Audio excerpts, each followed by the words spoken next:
आइए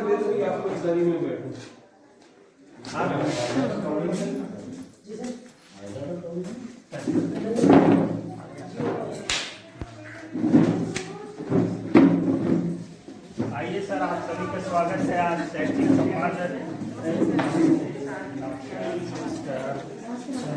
नमस्कार।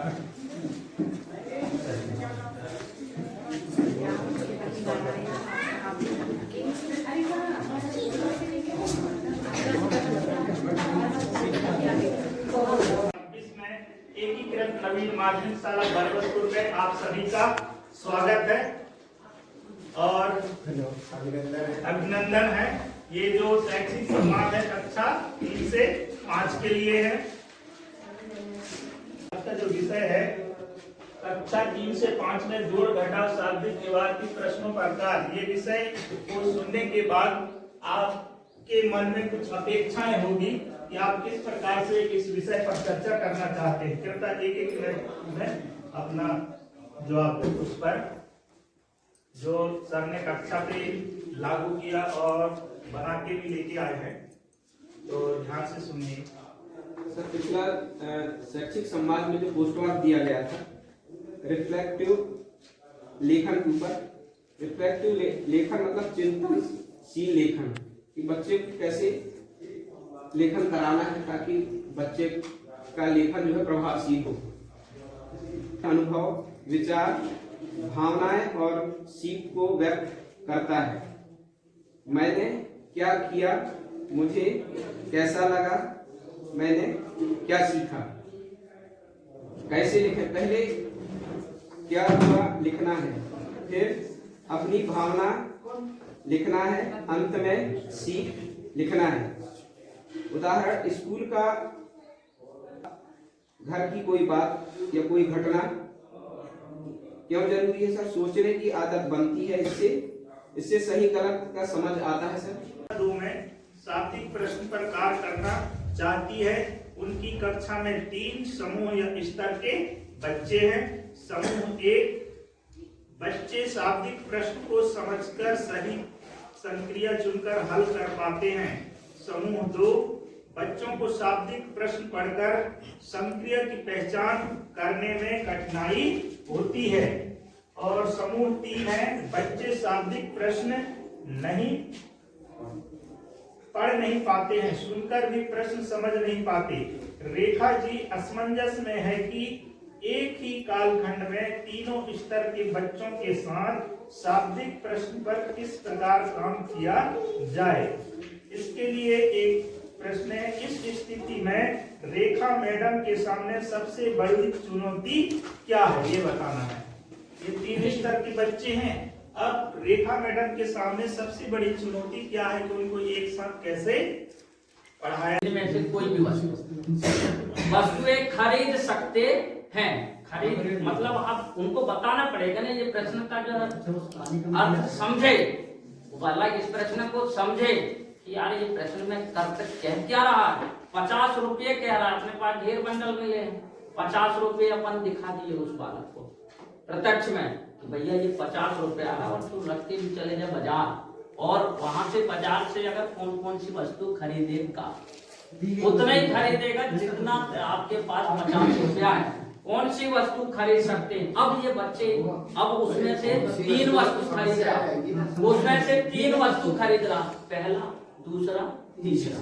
3 वस्तु अगर ये क्या कहते 50 कह रहा, 3 वस्तु ये एक हो गया 20 का, और 2 हो गए, फिर 20 40 हो गए, और एक और कर दो तो 10। ये इतना। अब उसको वो गणना करेगा कि यार मैं यहाँ से, ये तो नोट हुए सर, ये वस्तु तो वे इसे सही ढंग से हल नहीं कर पाते।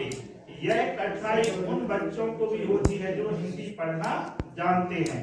बच्चों को गणितीय कथन जैसे 4 धन 2 बराबर 6 ये संख्याएं देकर उनसे शाब्दिक प्रश्न बनवाना या निर्माण करवाना भी बहुत उपयोगी होता है। सवाल बनाने की प्रक्रिया में बच्चे अलग अलग संदर्भों के बारे में सोच पाते हैं। साथ ही बच्चे शाब्दिक प्रश्न हल करने के लिए उचित संक्रिया को भी पहचान पाते हैं। प्रश्न को एक साथ नहीं पढ़ते हुए उसे अलग अलग हिस्सों में पढ़ना चाहिए, क्योंकि पूरे प्रश्न को एक ही बार में समझाना बच्चों के लिए कठिन हो जाता है। शाब्दिक प्रश्नों को हल करने के लिए आवश्यकता अनुसार ठोस वस्तुओं का उपयोग करना चाहिए, जिससे बच्चे शाब्दिक प्रश्न को हल करने की कठिनाई को ठोस रूप में देख सके। प्रश्न हल करने से पहले बच्चों के साथ चर्चा करनी चाहिए कि प्रश्न में वस्तुएं बढ़ रही है या कम हो रही है। इस प्रकार से अपन चर्चा करेंगे तो क्लास तीसरी में करेंगे तो लगभग चौथी तक वो समझ ही जाएंगे। मैं बहुत सही सुना मैडम, मैं ये कह रहा था नहीं समझ पाते हैं तो हमको उनकी शब्दावलियों से परिचित कराना पड़ता है। और जैसे हम बच्चों को क्वेश्चन कराएंगे तो एक बार में तो वो नहीं समझ पाते हैं, तो उनको तोड़ तोड़ कर इबारती वाले सवालों को करवाना पड़ता है ताकि वो अच्छे से समझ पाए। अपने बच्चों को जो है सर गतिविधि के माध्यम से मतलब जो शब्द दिए हुए हैं, अंक दिए हुए हैं, उस हिसाब से गतिविधि करवा रही है और बच्चों को ये भी बता रही है कि कुल कितने क्या जो शब्दावली है जोड़ने का घटाने का वो स्पष्ट हो रहा है सर। कक्षा में सभी बच्चे शाब्दिक प्रश्नों को समझ पाते हैं, यदि नहीं तो क्यों?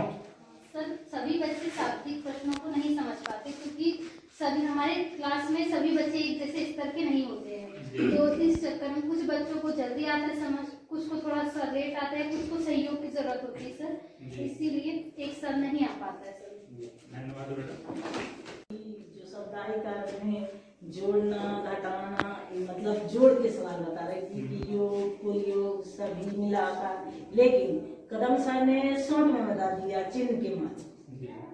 पढ़ तो लेते हैं लेकिन यह नहीं समझ पाते करना क्या है। ये दूसरा कारण।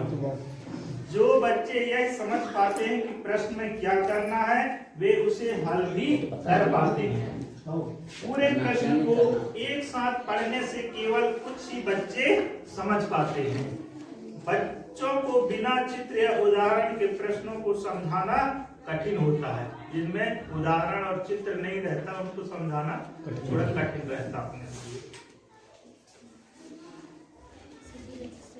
पढ़ तो लेते हैं बट वो समझ नहीं पाते, तो उनको पहले तो मतलब वो पढ़ लेते हैं, फिर जैसे समझ जाएंगे, फिर जैसे इबारती क्वेश्चन में वो अपन अगर उनको जोड़ना घटाना दे देंगे ऐसे तो कर लेंगे, लेकिन इबारती में उनको शब्दावली से परिचय नहीं रहता, तो उनको परिचय करवाना पड़ता है।